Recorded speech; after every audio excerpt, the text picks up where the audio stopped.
आज बनवणार आहे मी दिवाळी विशेष मस्त असे तोंडात टाकताच विरघळणारे शंकरपाळे। तर पहिले काय करायचे, कुठलीही एक वाटी सेट करून घ्यायची।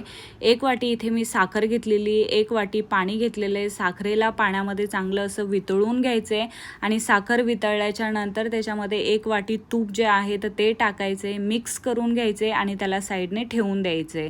तर इथे मी 6 वाटी मैदा घेतलेला आहे। तुम्ही 3 वाटी मैदा 3 वाटी गव्हाचं पीठ घेतलं तरी चालतं किंवा पूर्ण गव्हाचं पीठ घेतलं तरी चालतं। तर थोडंसं त्याच्यामध्ये मीठ टाकायचे, मिक्स करून घ्यायचे। इथे पाणी जे आहे तर ते कोमट असलं तरी चालतं, थोडं थोडं करून त्या पिठामध्ये ॲड करायचे, मिक्स करून घ्यायचे हलक्या हाताने।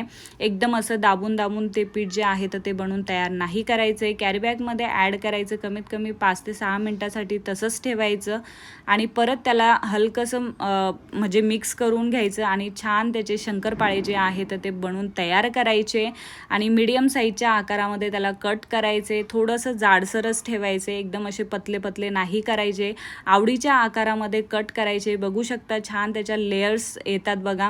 तर इथे मीडियम गॅसवर त्याला चांगलं असं तळून घ्यायचे। जेव्हा शंकरपाळे तेलामध्ये टाकले तर ते एकदम नाही हलवायचे किंवा जोरात नाही हलवायचे, हलक्या हाताने त्याला चांगलं हलवून घ्यायचे आणि मीडियम गॅसवर जे आहे तर ते शंकरपाळे बनवून तयार करायचे।